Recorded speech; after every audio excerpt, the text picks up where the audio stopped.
قرآن حکیم نے اس کا ذکر کیا، وہ سحر ہے، ہم اس کو جادو کہتے ہیں۔ سحر کے بنیادی معنی یہ ہیں کہ جو کچھ دکھایا جائے اصل میں وہ نہ ہو، جو کچھ آپ دیکھ رہے ہوں، آپ محسوس کر رہے ہوں، اصل میں وہ نہ ہو۔ اس کا اظہار آپ دیکھیں کہ جب موسیٰ علیہ السلام فرعون کے دربار میں جاتے ہیں اور اپنے بھائی ہارون کے ساتھ، تو جادوگروں سے کہتے ہیں کہ تم نے جو ڈالنا ہے ڈالو، تو انہوں نے رسیاں ڈالی تو وہ سانپ بن گئی۔ اصل میں وہ سانپ نہیں تھی، یہ سحر ہے کہ وہ سانپ نہیں تھی، وہ رسیاں ہی تھی، بن بھی نہیں سکتی۔ مگر اللہ کے اس رسول کو جب اللہ نے کہا کہ تم اپنا عصا ڈالو، اس نے اژدہے کی شکل اختیار کی اور وہ ساری چیزوں کو نگل گیا۔ وہ حقیقت تھی، اور اس سے پہلے جو ہوا وہ استدراج تھا کہ جو کچھ دکھایا جا رہا ہے وہ اصل میں نہیں تھا۔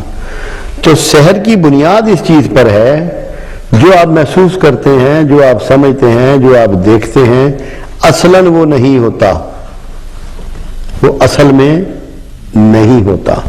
ابھی آپ دیکھیں ہمارے پاس لوگ آتے ہیں اور ایک بہت بڑی تعداد آتی ہے، وہ کیا کہتے ہیں کہ جی بیٹی کا رشتہ کسی نے باندھ دیا، رشتہ نہیں ہو رہا، پڑھی لکھی ہے، خوبصورت ہے، جوان ہے، ساری گن ہیں، ساری خوبی ہیں، لوگ آ رہے ہیں رشتے دیکھنے کے لیے، رشتے والی کو بھی کہا ہوا ہے جو ارینجمنٹ کرتی ہے، رشتہ نہیں ہو رہا، کسی نے رشتہ ہمارا باندھ دیا۔ یہ ایک ایسی کمپلینٹ ہے جو پورے معاشرے میں اس وقت گھر گھر کی کہانی ہے، ہر جگہ بکھری ہوئی ہے، سب لوگ اس کے ساتھ آ رہے ہیں۔ آپ اس میں معاشرے کو کلاسیفائی بھی نہیں کر سکتے کہ آپ کہیں کہ اس کی کلاسیفیکیشن کر لیں، سب لوگ ایک ہی بات کرتے ہوئے نظر آتے ہیں۔ اور میں بعض اوقات سوچنے پہ مجبور ہوتا ہوں کہ ان کی اتنی اعلیٰ تعلیم ہے، مگر اس تعلیم نے ان کو اس شعبے میں کچھ نہیں دیا۔ یہ بالکل وہی بات کر رہے ہیں جو کوئی ایک پرانے زمانے کی ان پڑھ غیر تعلیم یافتہ خاتون کر رہی۔ بڑا حیران ہوتا ہوں۔ پھر دوسرا آ جائے گا کہ یہ بیٹے کی روزگار ہی نہیں مل رہا، ویزے کے لیے پیسے بھی دیے ہوئے ہیں، ویزا نہیں لگ رہا، نوکری نہیں لگ رہی، اس نے تو بی کام بھی کیا ہوا ہے، اس نے تو ایم بی اے کیا ہوا ہے، اس کی یہ تعلیم ہے، نوکری نہیں لگ رہی۔ یہ آ جائے گا کہ یہ کسی جادوگر نے ہمارا رزق باندھ دیا، سیل ہی نہیں ہوتی، سارا دکان پہ بہترین سودا موجود ہے، بڑی محنت کرتے ہیں، سیل ہی نہیں ہوتی جی۔ یہ آ جائے گی کہ کسی نے رزق باندھ دیا۔ پھر آ جائے گا کسی نے ہماری کوک باندھ دی ہے کہ اولاد ہی نہیں ہو رہی، سب ڈاکٹروں سے چیک اپ کرا لیا، گینیکالوجسٹ کو بھی دکھا لیا، دونوں بیٹا بیٹی ٹھیک ہیں، اولاد ہی نہیں ہو رہی، کسی جادوگر نے ہماری کوک باندھ دی ہے۔ یہ آ جائے گا۔ غرض وہ ساری چیزیں جو ایک انسان سے ریلیٹڈ ہیں، اس کے روزمرہ کی زندگی میں وہ شامل ہیں، ان کے حوالے سے جادو کی کہانی کو معاشرے نے گھیر رکھا ہے۔ ایک یہ شعبہ ہے۔ دوسرا شعبہ یہ ہے کہ جی بندہ بیمار ہے، بڑے سے بڑے ڈاکٹر کے پاس جاتے ہیں، سارے ڈائگنوزز کرائے ہیں، بندہ ٹھیک ہی نہیں ہو رہا، کسی نے جادو کر دیا، جادو سے بیمار کر دیا۔ یہ کمپلینٹ۔ پھر ایک اور کمپلینٹ آ جاتی ہے کہ جی ہمارے گھر میں چیزیں پڑی تھیں، ان پہ خون کے چھینٹے پڑے ہیں، جس کو چاہوں عزت دوں، جس کو چاہوں ذلیل کروں۔ یہ اللہ کے کلیم ہے۔ اولاد میں، عزت ذلت میں، روزگار میں، صحت میں، ساری چیزوں میں اللہ کے کلیم موجود۔ اب رشتوں کی لوگ بات کرتے ہیں، میں ان سے کہتا ہوں رشتے تو آسمانوں پہ طے ہوتے ہیں، اس لیے کہ اللہ نے روح کو دنیا میں بھیجنا ہے،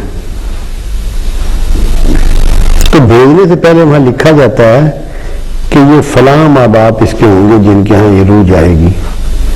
تو جب آسمان پہ ماں باپ کا نام لکھ دیا جاتا ہے تو وہ رشتہ نہیں طے ہوتا، رشتہ تو وہاں طے ہو جاتا ہے.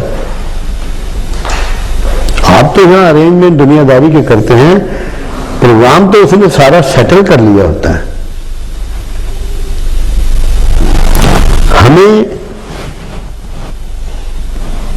اللہ کے وعدوں پر، اس کے کلیم پر بھروسہ کرنا ہوگا، ورنہ ہمارا معاشرہ اس عذاب سے نہیں نکل سکتا. کیونکہ آپ جو یہ کہہ رہا ہے تمہاری کوک باندھ دی گئی ہے، تمہارا رزق باندھ دیا گیا ہے، تمہاری شادی ہونی باندھ دی گئی ہے، تمہاری پروموشن باندھ دی گئی ہے، آپ اس کو سچا سمجھیں گے اگر آپ کا یہ یقین نہ ہو کہ یہ اللہ کے علاوہ کوئی نہیں کر سکتا، اور دھوکے میں اس کا شکار بنے رہیں گے. چھوٹی سی سوچنے کی بات یہ ہے کہ یہ گلاس ہی پڑا ہے یہاں میرے پاس، اللہ کا یہ پروگرام ہو کہ میں نے کسی شخص کو یہ دینا ہے، اور جادوگر کا یہ پروگرام ہو کہ یہ گلاس میں نے اس تک نہیں پہنچنے دینا، تو کیا جادوگر اس پروگرام میں کامیاب ہو جائے گا؟ اور اگر جادوگر کامیاب ہوتا ہے تو اس کا مطلب اللہ تو بڑا کمزور ہے. اور کیا کمزور اللہ اس قابل ہے کہ اس کی پوجا کی جائے؟ کوئی کمزور اللہ کو پوجے گا؟ وہ تو بتاتا ہے کہ میں اتھارٹی ہوں. جب اتھارٹی اللہ کے ساتھ ہے تو پھر آپ کے کاموں میں کون دخیل ہو سکتا ہے؟ میں ایک مرتبہ ایک ڈاکومنٹری دیکھ رہا تھا. ہندوستان کے شہر امرتسر میں ایک ہنومان کا مندر ہے. وہاں کی روایت یہ ہے کہ جن کے بیٹا نہیں ہوتا وہ یہاں آئیں، سلام کریں ہنومان کے دیوتا کو. ان کے جب بیٹا ہو جائے تو وہ ہر سال اس کو بندر کی شکل کا بنا کے یہاں حاضری دیں. کودتے ہوئے آتے ہیں لوگ، اور انہوں نے لڈو وغیرہ یہ سارے اٹھائے ہوتے ہیں. تو جب انہوں نے کیمرہ ڈالا تو، اور اس میں ساتھ میں ان کے کمنٹس یہ تھے کہ یہ مسلمان بھی جا رہے ہیں بیٹا لینے کے لیے ہنومان کے مندر میں. اور آپ خود سوچئے اور 1 منٹ کے 1000ویں حصے میں دھیان کیجئے، جو مسلمان ہنومان کے مندر میں بیٹا لینے جا رہا ہے وہ مسلمان ہے؟ وہ رہ گیا مسلمان؟ اور کیا ہنومان کسی کو بیٹا دے سکتا ہے؟ اپنی مکھی بھی نہیں ہلا سکتا. ذاتی خواہشوں کے پیچھے بھاگنے والوں کی یہ کتنی جہالت کی مثالیں ہیں. حالانکہ اصل چیز یہ ہے کہ اللہ نے اگر کسی کے لیے بیٹا مقرر کر دیا ہے کہ اس کے ہونا ہے تو وہ ہو کے رہنا ہے، وہ کہیں جائے یا نہ جائے. اللہ سے نہ مانگے تب بھی ہو کے رہے گا، کیونکہ اللہ نے اس کے لیے مقرر کر دیا. اب آپ کے زمانے سے پہلے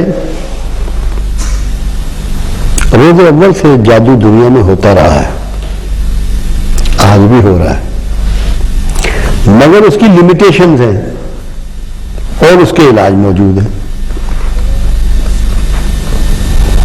قرآن نے اس کی لمیٹیشن کو بیان کیا.